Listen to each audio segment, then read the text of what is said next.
Surya Saturday படத்தோட review தான் பார்க்க போகிறோம். இந்த படத்தில் நானி, எஸ்ஜே சூர்யா, பிரியங்கா மோகன், அபிராமி, சாய்குமார்னு சொல்லிட்டு நிறைய பேர் நடிச்சிருக்காங்க.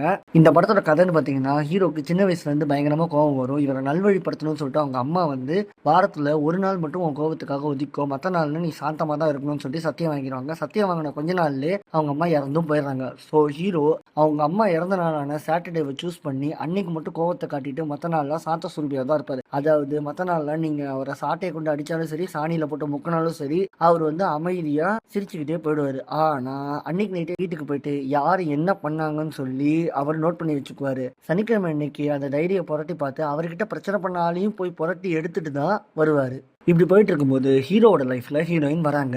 ஹீரோயின் மட்டும் வரல, கூடவே ஒரு கரப்டடான போலீஸ் ஆஃபீஸரான வில்லனும் வராரு. இதுல ஹீரோயினா நடிச்சிருக்கிறது பிரியங்கா மோகன் அண்ட் வில்லனா நடிச்சிருக்கிறது வந்து எஸ்ஜே சூர்யா சார். இதுல அவர் வில்லன்னு சொல்றதை விட செகண்ட் ஹீரோன்னே சொல்லலாம். ஏன்னா அப்படி ஒரு பெர்ஃபார்மன்ஸை கொடுத்துருக்காரு எஸ்ஜே சூர்யா சார்.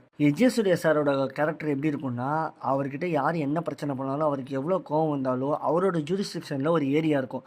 அந்த ஏரியா மக்களை போட்டு புரட்டி எடுக்கிறது தான் அவரோட வேலையை. அப்பதான் அவரோட கோவமும் அடங்கும். இப்படி இருக்கும்போது இந்த பிரச்சனைக்குள்ள ஹீரோ வராரு. இதனால ஹீரோக்கும் வில்லனுக்கும் ஒரு பெரிய பிரச்சனை ஒன்று வருது. இதை கதையா கேட்கும்போது சூப்பரா இருக்கு. பட் படத்துல என்ன பிரச்சனை ஆயிடுச்சுன்னா, ஸ்கிரீன் பிளேவே பிரச்சனை ஆயிடுச்சு. ஸ்கிரீன் பிளேல நிறைய சீன்ஸ் லேக் ஆகுது. நிறைய சீன்ஸை தூக்கி இருக்கலாமோன்ற அளவுக்கு தோணுச்சு. பட் என்னதான் ஸ்கிரீன் பிளேல சொதப்பினாலும் கேஸ்டிங் வைஸ் ரொம்ப சூப்பரா பண்ணியிருக்காங்க. அந்தந்த கேரக்டருக்கு யார் யாரை பிளே பண்ணா நல்லா இருக்குமோ அவங்கள கரெக்டா போட்டிருக்காங்க. அவங்க அந்த ஒர்க்கை ரொம்ப நீட் அண்ட் கிளீனாகவும் பண்ணி கொடுத்துட்டு போயிருக்காங்க.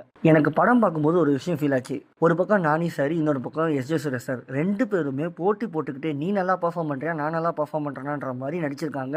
பட் என்ன பிரச்சனை பண்ணிட்டாங்கன்னா, கதையை கோட்டை விட்டாங்க. இந்த படத்துல கிளைமேக்ஸ் நல்லா இருந்தது. அதே மாதிரி வாரம் ஃபுல்லா அமைதியா இருப்பாரு. சனிக்கிழமை மட்டும் ஹீரோ பாஷாவா மாறிடுவாருன்னு இருக்குல்ல, அந்த விஷயம் நல்லா இருந்தது. ஓவராலா சொல்லணும்னா இந்த படம் தெலுங்கு ஆடியன்ஸ்க்கு ஒரு மாஸ் என்டர்டெய்னர் தான். ஆனா தமிழ் ஆடியன்ஸ்க்கு இது எப்படி ஒர்க் அவுட் ஆகும்னு தெரியல. பட் எஸ்ஜே சூர்யா சார் இருக்கிறதால அவரோட நடிப்புக்காகவே நிறைய பேர் போவாங்க. அண்ட் நானியுமே தமிழ்ல 2-3 படம் பண்ணியிருக்கிறதால அவருக்காகவும் இந்த படம் போவாங்க.